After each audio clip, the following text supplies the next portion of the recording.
नमस्कार दोस्तों, आप सभी को रैपिड एजुकेशन चैनल की एक और क्लास में स्वागत है।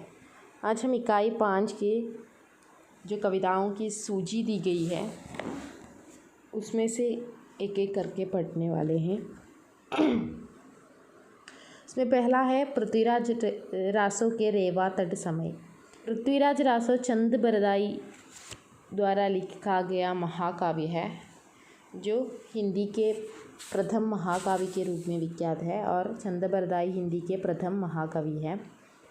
आचार्य हजारी प्रसाद द्विवेदी ने पृथ्वीराज रासो को अर्थ प्रामाणिक माना है।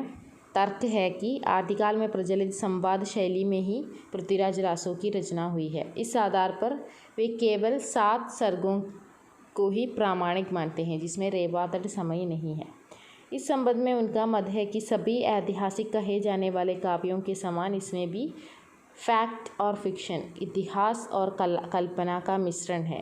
रेवा तट समय में पृथ्वीराज ने रेवा नदी के तट पर जो भयानक युद्ध मोहम्मद गौरी से किया है इसका वर्णन होता है। इसमें कुल 69 सर्ग हैं। और तट इसके 27 सर्ग है। इसमें चामंड राय सेनापति पृथ्वीराज से कहते हैं कि रेवा तट पर शिकार करने चलते हैं। रेवा तट में ऐरावत जैसे बड़े बड़े हाथी मिलते हैं, सिंह मिलते हैं, तो जाकर हम वहाँ पे शिकार करते हैं।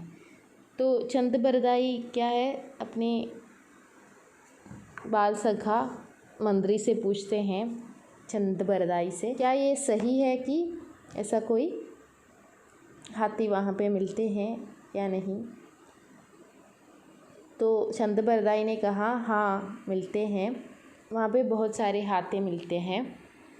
वह एक दीर्घ तपा के आश्रम था पहले और उस आश्रम को एक हाथी ने तोड़ डाला।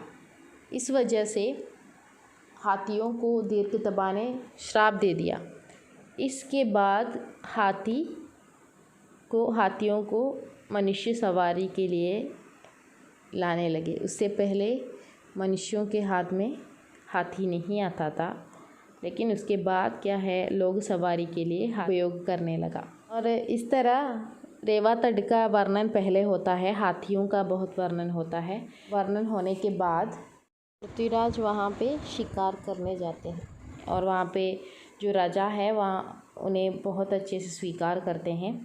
उसके बाद क्या है, शहाबुद्दीन गौरी को पता चलता है कि रेवा तट में पृथ्वीराज आए हुए हैं और उनके आक्रमण के लिए वहाँ आते हैं। और चंड मुंडीर के खत से उन्हें पता चलता है, पृथ्वीराज को पता चलता है कि मोहम्मद गौरी आक्रमण के लिए आ रहे हैं। वे लाहौर में कुछ सेना भेजते हैं उसे रोकने के लिए, लेकिन उस सेना को परास्त कर शहाबुद्दीन पृथ्वीराज के पास आ जाते हैं और दोनों भीषण युद्ध लड़ते हैं और शहाबुद्दीन गौरी हार जाते हैं और पृथ्वीराज उसे बंदी बना लेते हैं। के बाद क्या है, शहाबुद्दीन पृथ्वीराज से माफ़ी मांगते हैं, कुछ बहुत सारे बेंट दे देते हैं, तो पृथ्वीराज उसे छोड़ देता है। यही रेवा तट समय की कहानी है। अगला है अमीर खुसरो की पहेलियाँ और मुक्करियाँ। अमीर खुसरो हिंदी खड़ी बोली के पहले कवि माने जाते हैं। उनका जन्म पटियाली उत्तर प्रदेश में हुआ था। वे अरबी, फारसी, संस्कृत, हिंदी खड़ी बोली के विद्वान थे। उनकी कृतियाँ हैं खालिकबारी, दो सगुने, पहेलियाँ, गज़ल। उनकी कविता के नमूने देखिए। पहली, एक ताल मोती से भरा, सबके सिर औंधा दरा, उत्तर आकाश। दो सगुन, गदा क्यों उदासा, पथिक क्यों प्यासा, उत्तर लौटा न था। ये बड़ी प्रतिभाशाली थे। कहा जाता है कि ये हज़रत निज़ामुद्दीन औलिया के शिष्य थे। उक्ति वैचित्र्य इनकी रचना शैली की विशेषता है। उनकी 2 पहेलियाँ सुनिए। फ़ारसी बोली आई ना, तुर्की सोच न पाई ना, हिंदी बोलते आए मुँह देके उसे बताए, उत्तर है दर्पण। बीसों का सर काट लिया, ना मारा ना खून किया। इसका उत्तर है नाखून। इसी तरह इनकी बहुत सारी पहेलियाँ और मुकरियाँ प्रचलित हैं। ये सब अभी यहाँ पे कहना संभव नहीं है। अगला है विद्यापति। इसमें विद्यापति की पदावली है पढ़ने को, जो 1 से लेकर 25 तक के पदावली हमें पढ़ने हैं। विद्यापति ने पदावली की रचना अपने मित्र और आश्रयदाता राजा शिवसिंह के लिए लिखी थी। यह मैथिली भाषा में लिखी गई श्रृंगारिक रचना है और राधा कृष्ण के नाम पर जो श्रृंगार इसमें निर्णित है उसे लौकिक श्रृंगार ही मानना चाहिए, भक्ति नहीं। ये विवाद हमेशा चलता रहा है, विद्यापति भक्त कवि है या श्रृंगारी कवि। विद्यापति हिंदी काव्य के ऐसे रचनाकार हैं, उन्होंने अपने कृतित्व से परवर्ती रचनाकारों को प्रभावित किया है। विद्यापति का काव्य हिंदी का अप्रतिम साहित्य है। के काव्य भाव पक्ष और कला पक्ष का अद्भुत समन्वय है। मैथिली कोकिल ने श्रृंगार रस के दोनों पक्षों, संयोग एवं वियोग के वर्णन में पूरी प्रतिभा दिखाई है। अगला है कबीर। हमें उनके पद पढ़ना है जो 160 से लेकर 209 तक है, जो हजारी प्रसाद द्विवेदी ने संपादन किया था। भक्तिकाल के प्रमुख कवि कबीर ने साखी सफेद रमैनी की रचना की। कबीर पढ़े लिखे न थे, कविता करना उनका उद्देश्य भी नहीं था। कबीर की रचनाओं का संकलन बाद में उनके शिष्य धर्मदास ने बीजक नाम से किया। कालांतर में कई विद्वानों ने अपने अपने ढंग से कबीर ग्रंथावली का संपादन भी किया। उनमें प्रमुख है आचार्य हजारी प्रसाद द्विवेदी। एक पद उदाहरण के रूप में देखिए। लोग मदि के भोरा रे, जो काशी तनजय कबीरा, तो राम ही कहा निहोरा रे, तब हम वैसे अब हम ऐसे, इहै जन्म का लाहा रे, राम भगति परि जाको हिद जिद, ताको अजिरज कहा रे, गुरु प्रसाद साध की संगत जन जी तेजाई जुलाहा रे, कहे कबीर सुनहर संदो भ्रमि परे जिनी कोई रे, जस काशी तस मगहर ऊसर हृदय राम सती होई रे। अगला है जायसी ग्रंथावली, जिसमें पद्मावत के नागमती वियोग खंड हमें पढ़ना है, जिसका संपादक रामचंद्र शुक्ल जी है। सूफी काव्यधारा के प्रमुख कवि मलिक मोहम्मद जायसी ने अवधी भाषा में पद्मावत महाकाव्य की रचना की है। इस ग्रंथ का पूर्वार्ध कल्पित और उत्तरार्ध ऐतिहासिक है। चित्तौड़ का राजा रत्नसेन अपनी रानी नागमती को छोड़कर सिंहल द्वीप की राजकुमारी पद्मावती से विवाह करने हेतु सिंहल द्वीप में चला जाता है। इधर उसके वियोग में रानी नागमती अत्यधिक व्यथित रहने लगती है। जायसी ने 12 मासे के माध्यम से नागमती की विरह वेदना का वर्णन पद्मावत में नागमती वियोग खंड में किया है।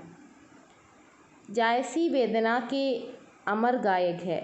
उनकी चित्तवृत्ति वियोग वर्णन में अधिक रमी है। नागमती का विरह वर्णन पद्मावती का एक मार्मिक प्रसंग है। यह विरह वर्णन अत्यंत सरस, गंभीर और मार्मिक है। विरहिणी नागमती एक सामान्य नारी की भांति वन वन भटकती है और कभी कौवे को अपना संदेश वाहक बनाती है, तो कभी भ्रमर को, और अपना विरह संदेश इन शब्दों में प्रेषित करती है। पियुसो कहेहु संदेशड़ा है भौरा है काग, सो धनि बिरहे जरि मुई तेहि दुआ हम लाग। नागमती कौवे और भ्रमर से कहती है कि तुम तो उड़कर सर्वत्र जा सकते हो, मेरे प्रिय से जाकर कहना कि तुम्हारी वो विरहिणी नागमती विरह की आग में जलकर मर गई, और उससे जो धुआं निकला उसी से तो हम काले पड़ गए हैं। नागमती के विरह में सात्विकता है। वह भोग विलास की आकांक्षिणी नहीं है, वह तो प्रिय दर्शन के लिए व्याकुल है। प्रकृति भी नागमती के दुख में संवेदना व्यक्त करती है।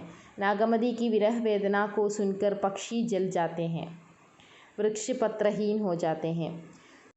जेहि पंखी के नियर होई, कहे विरह कई बात, सोई पंखी जाई तरुवर, होही निपात। दिवाली आने पर भी उसे कोई प्रसन्नता नहीं है, क्योंकि प्रिय परदेश में है। निश्चय ही नागमदी का विरह वर्णन हिंदी विरह काव्यों में श्रेष्ठ स्थान पर प्रतिष्ठित है। वेदना का ऐसा निर्मल, मार्मिक और गंभीर वर्णन जायसी ने नागमदी वियोग गंड में किया है। अगला है सूरदास के भ्रमर गीत सार। इसके पद संख्या 21 से लेकर 70 तक हमें पढ़ना है और इनका संपादक रामचंद्र शुक्ल जी हैं। हिंदी में भ्रमर गीत परंपरा का तात्पर्य उन ग्रंथों से लिया जाता है जिनमें उद्धव गोपी की संवाद योजना की गई है। भ्रमर गीत प्रसंग का मूल उपजीव ग्रंथ श्रीमद् भागवत है। सूर की गोपियाँ उद्धव की कठोर बद्धता करती हैं, उन्हें खरी खोटी सुनाती है तथा उनके प्रति अपना आक्रोश व्यक्त करती है। वे कृष्ण की प्रवृत्ति में भ्रमर की रस लोलुपता एवं स्वार्थपरकता के दर्शन करती है। सूर की पंक्तियाँ प्रेम तत्व की महिमा इन शब्दों में व्यक्त करती हैं। प्रेम प्रेम ते होई प्रेम ते पारही जइये, प्रेम बंध्यों संसार प्रेम परमारथ लहिए। भ्रमर गीत एक श्रेष्ठ काव्य है जिसमें गोपियों की वाग्विदता, वचन वक्रता एवं उपालंब ने इसे उच्च कोटि का एवं अनूठा काव्य बना दिया है। सूरदास की भावुकता के दर्शन भी इस काव्य में होते हैं। सूरदास की गोपियों में अनूठी तर्क शक्ति है जिसके बल पर वे ज्ञानी उद्धव की बोलती बंद कर देती है। आचार्य रामचंद्र शुक्ल के शब्दों में निस्संदेह सूर का भ्रमर गीत नाना विशेषताओं से युक्त, भावमयी, गहन, विस्तृत और व्यापक है।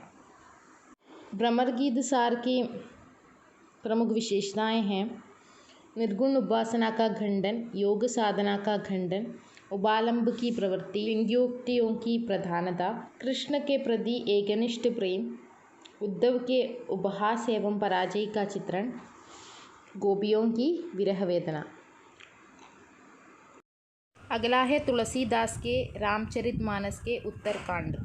तुलसीदास द्वारा रचित रामचरितमानस भक्तिकाल में अवधि में लिखा गया महाकाव्य है जिसमें संपूर्ण राम कथा को 7 खंडों में विभक्त किया है।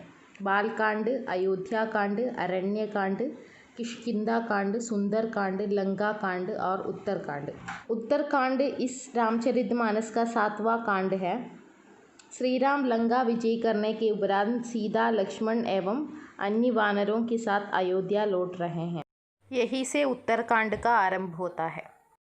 प्रारंभ में भरत के भाई के प्रति प्रेम का चित्रण होता है।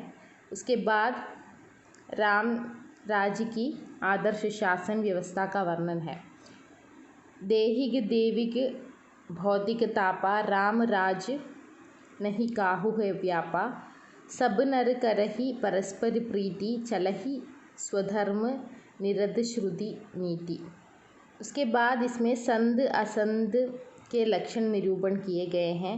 संत पुरुष विषयों में लिप्त नहीं होते, शील एवं सद्गुणों के भंडार होते हैं और सभी प्राणियों के प्रति मित्रता का भाव रखते हैं, जबकि असंत वे हैं जिनका हृदय दुखों से जलता रहता है, दुष्ट स्वभाव के होते हैं, काम क्रोध लोभ बद में डूबे रहते हैं, वे अकारण बैर करते हैं, क्रोधी होते हैं, परद्रोही और पराई स्त्री में रत रहते हैं।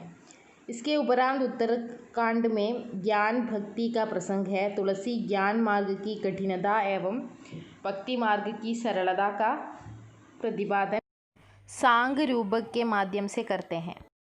अंत में राम कथा के महत्व का प्रतिपादन पाई न केही गति, पतित पावन राम भवि, सुन सड मना, गनिगा अजामिल व्याग गीग, गजादि तारे घना। निश्चय ही रामचरितमानस बहुत श्रेष्ठ काव्य है। अगला हमें पढ़ने को है बिहारी सतसई। रीतिकाल के कवि बिहारी ने एकमात्र ग्रंथ बिहारी सतसई, जिसमें लगभग 7-13 दोहे लिखे हैं, जिनका संपादन बिहारी सतसई में जगन्नाथ दास रत्नाकर ने किया है। कम शब्दों में अधिक भाव व्यक्त करने की क्षमता मुक्तक काव्य का प्राण तत्व है। बिहारी इसी समास पद्धति के कारण संपूर्ण मुक्तकारों में सर्वश्रेष्ठ माने जाते हैं, क्योंकि आचार्य शुक्ल के मतानुसार जिस कवि में कल्पना की समाहार शक्ति के साथ भाषा की समास शक्ति जितनी ही अधिक होगी, उतना ही वह मुक्तक की रचना में सफल माना जाएगा। इस दृष्टि से बिहारी सफल है। बिहारी की समास पद्धति का उत्कृष्ट रूप एक तो वहाँ दिखाई देता है जहाँ छोटे छोटे दोहों में बड़े बड़े सांग रूपकों की सफल योजनाएं की हैं।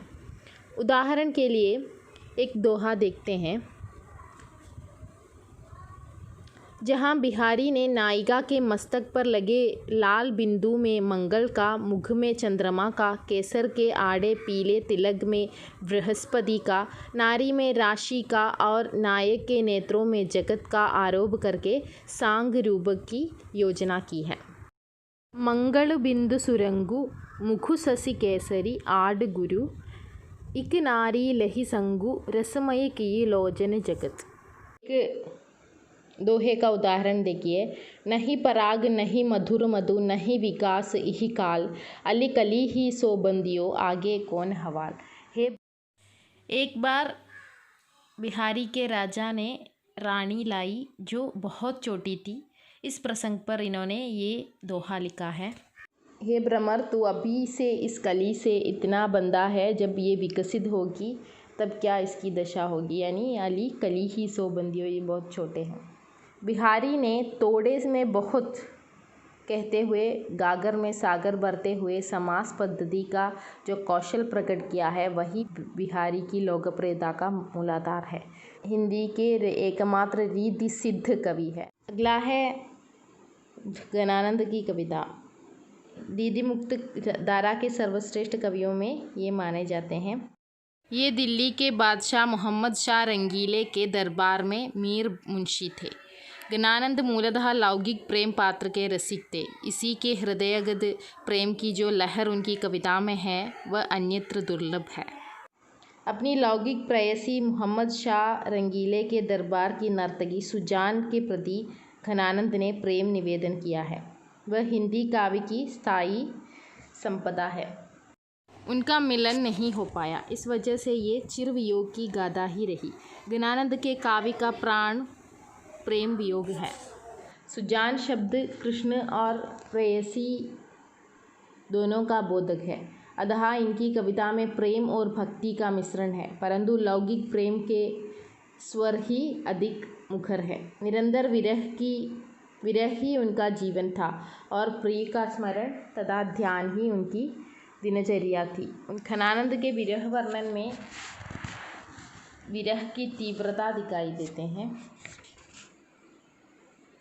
और हार्दिक अनुभूति का चित्रण है, अंतर्वृत्तियों की अधिकता है। निसंदेह घनानंद के विरह में सम्मोहन है, आकर्षण है, अभिव्यंजना कौशल है और चित्त को द्रवित करने की अपूर्व क्षमता है।